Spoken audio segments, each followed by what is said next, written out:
This is the Castaway case, and to me, it's really full of so much detail, and I really saved a lot. And these are some of the most visual and representative pieces that we have, and also probably the single best record I've ever seen of the creation of a screenplay, from beginning to movie.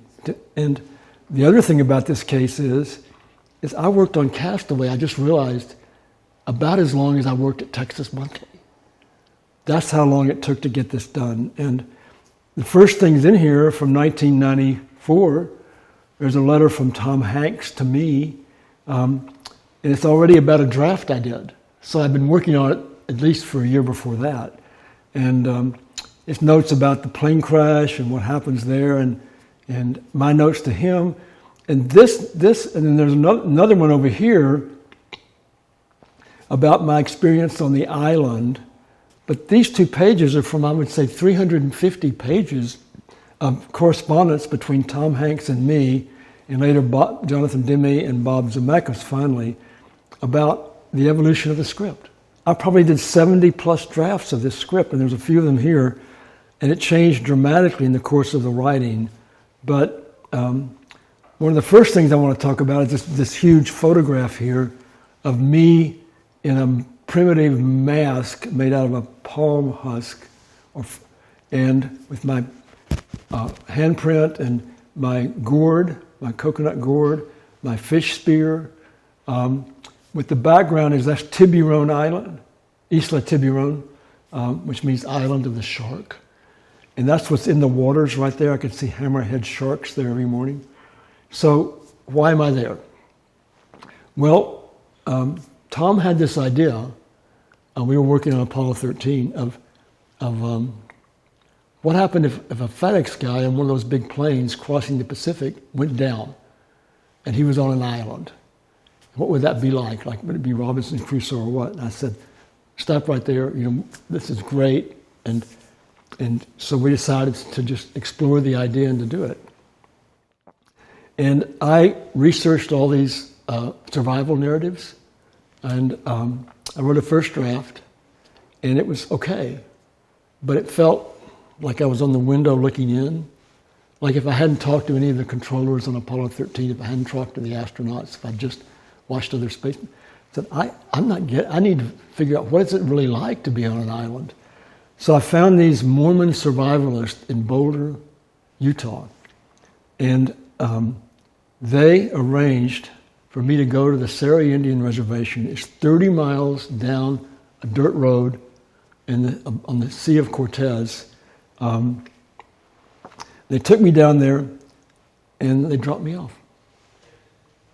No phone, no books, no sunglasses, no knife, no watch, no flashlight, just me. And see you later. So they actually went about a half mile away and camped out. But they just left me by myself. So what do I do? So I was starting to get thirsty, and I saw a coconut, and then how do I open a coconut? I've got to get some stone tools. The comedy of trying to open a coconut, you throw it against the wall, you try to stomp on it, you finally break it, but then all the coconut water disappears. So it's a whole comedy routine. And from there, trying to make shelter, there's an image, the photograph of my the palm fronds and things that I assembled along with some driftwood to make shade. There's the spear I made I was hungry. And so out in the shallows, the sharks are here, and out in the shallows, though, I could see stingrays, and so I tried to spear fish first, but they were too fast. And so I speared the stingray, and I pulled it up, and I made this stone kind of saw to open the coconut, and I would cut out the kind of two on either side of the spine, little circles of raw stingray, and I would eat that. And I would drink coconut water. And so the raw stingray made me vomit, and the coconut water gave me diarrhea. So this was, not life a life of luxury. So I finally figured out how to get some water off of some of the dew in the early morning, but I was still eating stingray. And I finally got a crab, and I tried to eat a crab, but it was just like they have an exoskeleton, so the flesh is very soft. So that was horrible. And I thought, I've got to make fire. So I had food and water shelter of a kind. And I tried to make fire. This is an example of one of the things I tried, which was to make a hole and do this, right? And that doesn't work. None of the Boy Scout things work, by the way. So I was getting blisters and my hand was bloody. And then I was trying to catch fish with these bone hooks I made. And that didn't work. So about that time, this was like a weekend, I was so sick of stingray. And the wind changed, and I could, from the survivalist camp, I could hear just the Grateful Dead singing, "Truckin', what a mood." And then I could smell the bacon they were cooking. And I thought, okay, that's it. So I walked over there, and I said, I can't make fire. And they showed me how to do it, which is you do a little fire trough and a thing. And so I went back and did that. I made fire. I built a big fire on the beach. I went down and sang, "Come on, baby, light my fire," and danced around the fire. And I cooked stingray, which is not that great cooked either, by the way. And I figured, okay, I had fire. I wasn't so cold at night. I could see. I did have my notebook, which I think is down here somewhere. And I was making notes because I had the firelight, and I really had kind of recreated civilization in a way. And then I started thinking, what do I do? So I started making some dye, and I made the mask there. You can see he does not have a happy face.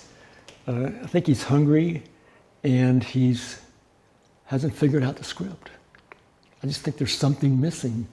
I've got the survival. I've gone through the stages of primitive man. I've gotten to fire. It's the raw and the cooked, that kind of whole anthropological transition that you make from primitive man to first stages of civilization. I've started doing art, like cave paintings, but I just didn't know what to do. And I got really lonely. And I wanted to go talk to people, but I said, I can't do that. So I got up one morning and there was a volleyball on the beach. And I went and picked it up. I thought, I just tossed it over. And then that night I was lonely again. I looked over at the volleyball and I went, And so I took a little fire thing and went down and got some shells, and I tried to stick it on with some sand and to make a face. And my hands were still kind of bloody from making the fire. And so I put little blood things on. And I just realized I actually made my companion out of my own blood, right? It's like, so that was Wilson. I started talking to him, and I thought, this is kind of nice. But I still was frustrated, I didn't figure it out. And I woke up the next morning and I started, "Good morning, Wilson." And I thought, idiot, that's the movie, right? He's the movie. We're social people. It's not it's about us. We need to connect. We need to connect, even if it's another human being, ideally, but even a volleyball. And that kind of gave me the whole shape of the film. I then wrote the silent movie in the middle, and Jonathan Demme wanted to direct it. And so we worked on it some, and then we did a reading in New York. And this is a fatal mistake. We had Tom, and we had Mary Stuart Masterson, I think, and to read Kelly, and then Jonathan and me, and then the studio people. And Jonathan says, "Okay, I'll read the other voices, and Tom, you do this, and you do that. So let's just go." So they started doing the dialogue. I was going, no, because then we got to the island, And it was like this, page, page, page, page, and Tom would go, Wilson, page, page, page, oh, Wilson. And he started seeing how, page, oh, Wilson, oh. And so that was it. And the reading was over in like 20 minutes. And it was like a disaster. And Jonathan Demme pulled out, the studio pulled out, it was dead. It was dead.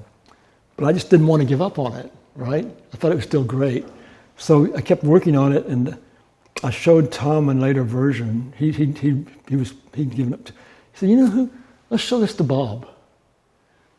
And so I sent to Bob Zemeckis, and he called me. He said, Broyles, the script has really got something. It's got something, but it's missing something. I don't know what it's about. I said, well, it's about survival, Bob. It's about emotional and physical survival.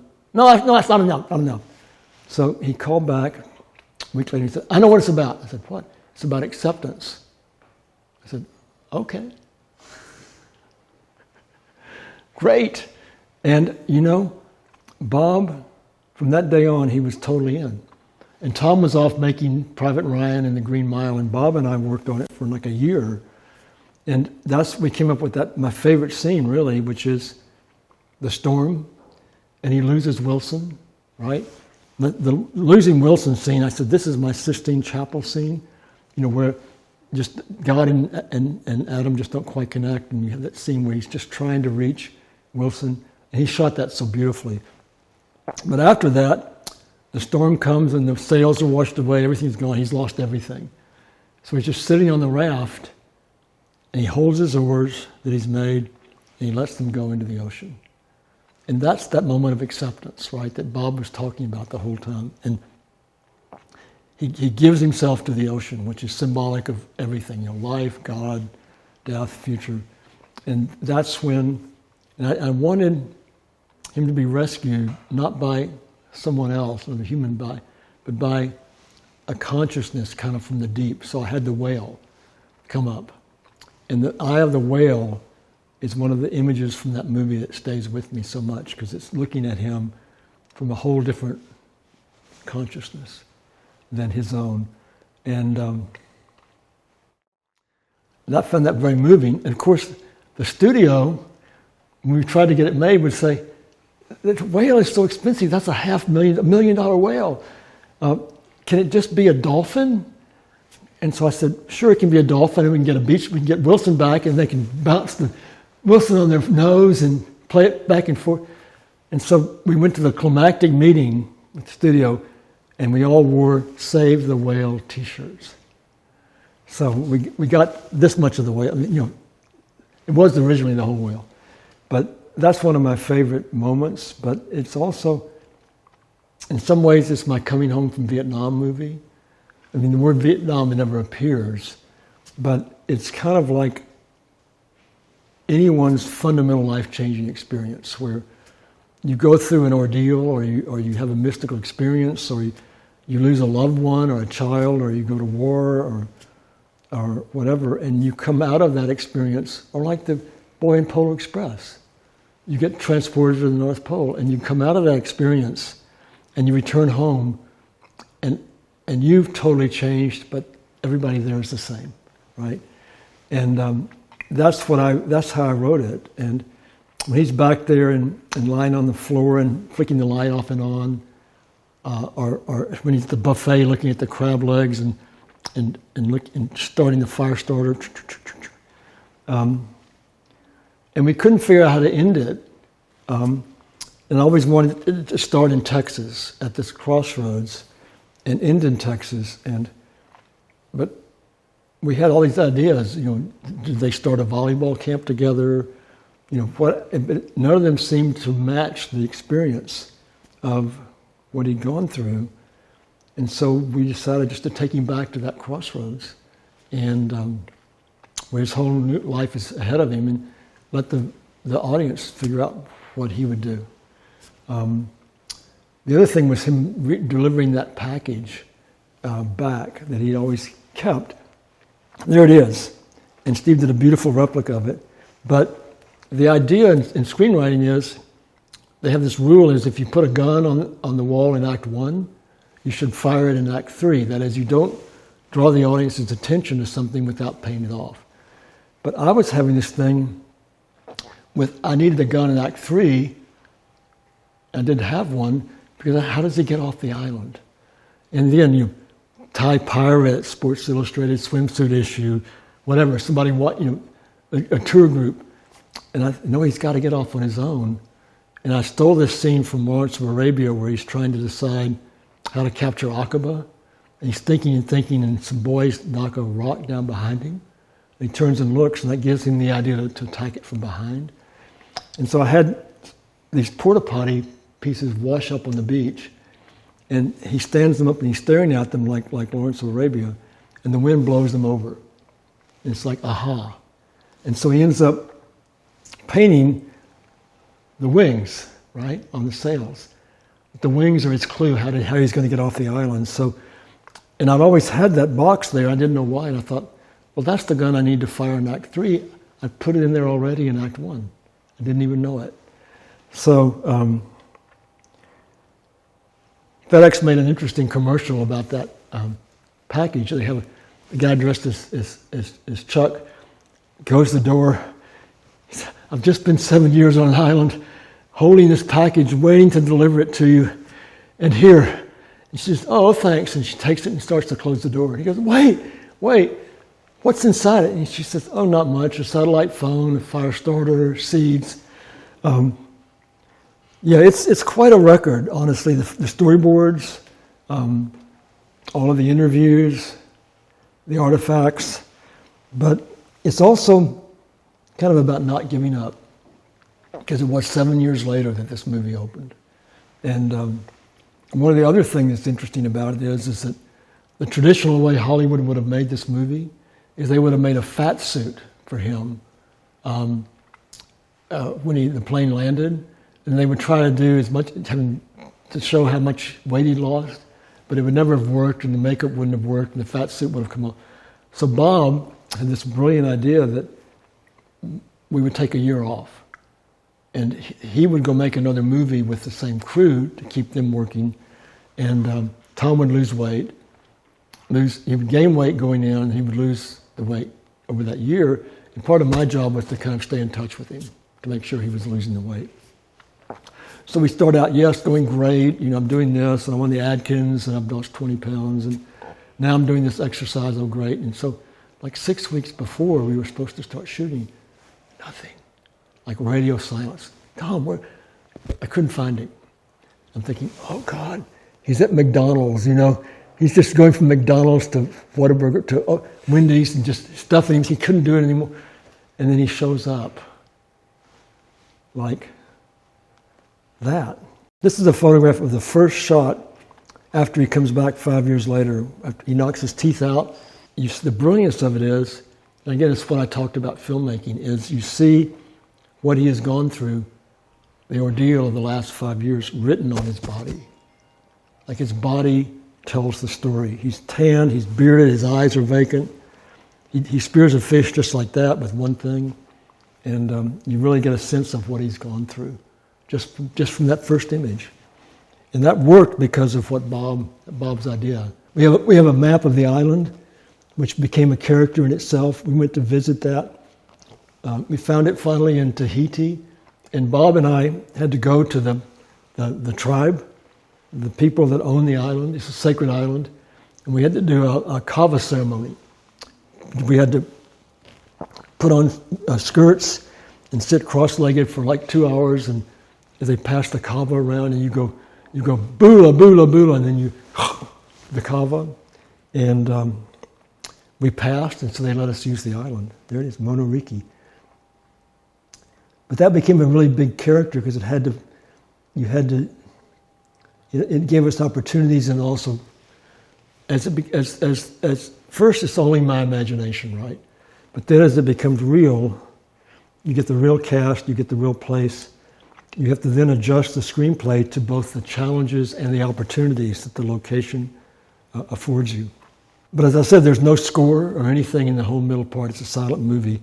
And the music doesn't begin until his raft clears the wave and you turn around and he's looking back at the island, and it disappears in the mist, and that's the little notes of the score. It's just very moving. You really learn a lot about a film. Basically, the idea is it writes 3 times. The writer writes it, the director writes it, and the editor writes it. But it's also the composer. I learned so much from the composer watching a film and seeing where he would put his musical cues and what he would do, or she. And it's magic, really. The difference between like Texas Monthly, where each writer writes their own story, and the editor may do some work on them, but it's their name, and this, where I worked 70 drafts of the screenplay, but that was just the beginning, right? The screenplay isn't the movie, and the movie is all this. There are all these people in the water, and there's an animatronic fish in there that someone had to do. That there's the tides coming in. It's extraordinary. The country, and all those people are like the best at what they do. So it's really an amazing collaborative effort. And so what you do is you trade the pride of solo authorship in a piece of prose for the ability to make something like this that can reach so many people. And it's a trade-off. It is. But I'm very proud of this. This is very proud of this movie, of all the ones I did. And Bob Zemeckis said, this is your script and your movie. You're not getting off it until it either sails or sinks. And for a writer, that's the best thing a director could ever tell you. So that's Castaway.